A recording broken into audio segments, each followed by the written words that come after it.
তো দেখো বন্ধুরা, 5 টাকা এক চার মধ্যে যদি একটা মাছি পড়ে যায় গিয়ে, তো আমরা কী করি, চার খাপটাও ফালাই দেই, কারণ এটার মধ্যে মাছি ভরে গেছে গেও। সেই মাছি যদি একটা গিয়ের বোতলও পড়ে, তখন আমরা কিতা করি, মাছিটারে গিট তাকিয়া বার করিয়া ফালাই দিই, গিয়ের বোতলটা যত্ন করিয়া রাখি।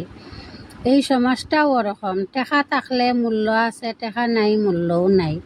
কারণ হইল কিতা বন্ধুরা, দেখো মানুষে কত কষ্ট করে, দিন রে রাত্রে করে, রাত্রে দিন করে, তারপরে 2টা টাকা রুজু করে।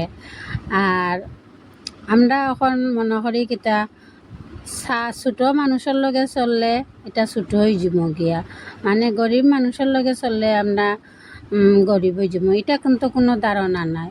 ছোটো বড় সব সমান, ছোটোর লগেও চলতে লাগে, বড়োর লগেও চলতে লাগে।